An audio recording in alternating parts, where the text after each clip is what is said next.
अस्सलामुअलैकुम friends chicken gravy செய்கிறோம் எண்ணெய் போட்டாச்சு வெங்காயம் போட்டு கிரேவிக்கு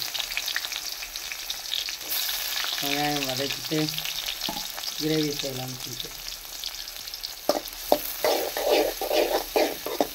இதுங்க வதங்கட்டும் ஃப்ரெண்ட்ஸ் வெங்காயம் வதங்கிடுச்சு இஞ்சி பூண்டு போட்டுக்கலாம் ஃப்ரெண்ட்ஸ் இஞ்சி பூண்டு போட்டு அது கொஞ்சம் வதக்கலாம் வதங்கின பிறகு நல்லா வதங்கின பிறகு பச்சை வாசனை போகிற வரைக்கும் வதங்கணும் அதுக்கப்புறமா தக்காளி போட்டுக்கணும் தக்காளி போட்டுக்கலாம் ஃப்ரெண்ட்ஸ் தக்காளி வதங்கட்டும் வதங்கின பிறகு மற்றதெல்லாம் தக்காளி வதங்கிடுச்சு ஸோ மிளகாத்தூள் போட்டுக்கலாம் ஒரு ஸ்பூன் மிளகாத்தூள் போட்டிருக்கேன் மஞ்சள்தூள் கொஞ்சம் போட்டுக்கலாம் மஞ்சள்தூள் அரை ஸ்பூன் இது கிரேவிக்காக இது இப்படி போட்டால் தான் கொஞ்சம் நல்லாயிருக்கும் அது கூட கொஞ்சம் குழம்பு மிளகாத்தூளும் போட்டுக்குவோம்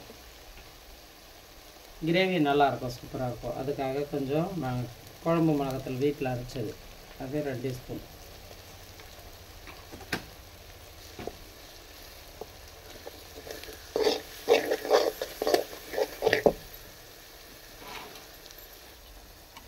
இது வந்து எக்ஸ்ட்ரா மசாலா திக்னஸ்க்காக இதை அரைச்சிருக்கேன் இது வந்து வெங்காயம் தக்காளி பூண்டு இது போட்டு நல்லா டேஸ்ட்டாக இருக்கும் 2 பச்சை மிளகாய் போட்டு அரைச்சிருக்கேன் குழம்பு கிரேவியாக நல்லா திக்காக வரும் அதனால் 2 தக்காளி ஒரு வெங்காயம் ஒரு 4 பச்சை மிளகாய் 4 பூண்டு எக்ஸ்ட்ரா இஞ்சி பூண்டும் போடுறோம் அதுலேயே ஒரு 4 பூண்டு போட்டால் நல்லாயிருக்கும் இது கொஞ்சம் நல்லா வதங்கட்டும் பச்சை ஸ்மெல் போகணும் நல்லா கிரேவி நல்லா திக்காக வரும் அதனால் இதை வதங்கி வச்சுருக்காங்க இப்படி எண்ணெய் பிரிஞ்சு வரணும் அப்போ தான் நல்லாயிருக்கும் கிரேவியாக இப்போ சிக்கன் போட்டுக்கலாம்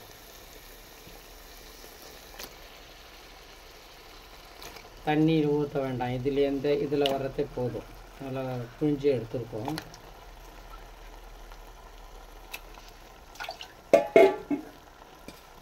இது கூட சும்மா 2 உருளைக்கிழங்கு 2 இப்படி சின்னதாக நறுக்கி போட்டு நல்லாயிருக்கும் இப்படி போட்டால் குழம்பு திக்காக கிடைக்கும் கிரேவி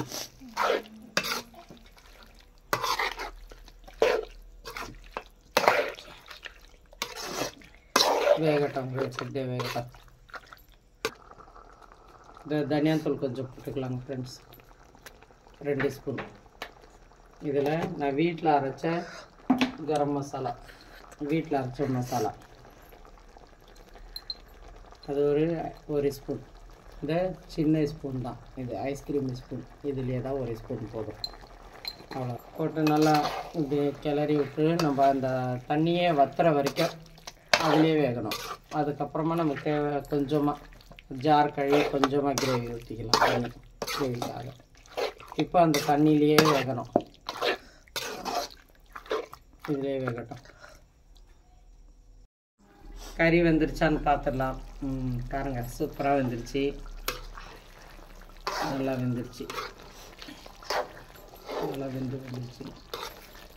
விறகடுப்பில் சமைக்கிறதே நல்லாயிருக்கும் பாருங்கள் எவ்வளோ அழகாக பார்க்கவே நல்லாயிருக்கும் நீங்களே இதேமாரி செஞ்சு சாப்பிட்டு என்ஜாய் பண்ணுங்கள் ஃப்ரெண்ட்ஸ் லைக் பண்ணுங்கள் ஷேர் பண்ணுங்கள் பெல் பட்டனை தட்டி விடுங்க நிறைய பேர் பார்க்குறீங்க ஆனால் யாரும் சப்ஸ்கிரைபே பண்ண மாட்டேன்றீங்க சப்ஸ்கிரைப் பண்ணுங்கள் உங்கள் வீட்டு அம்மாவுக்கு பண்ணுறதா நினச்சி பண்ணுங்கள் அஸ்ஸலாமு அலைக்கும் வரஹ்மத்துல்லாஹி வபரகாத்துஹு எல்லாரும் நலமாக இருக்க வேண்டும் என்று அல்லாஹ்விடம் துவா செய்கிறோம் அஸ்ஸலாமு அலைக்கும் வரஹ்மத்துல்லாஹி வபரகாத்துஹு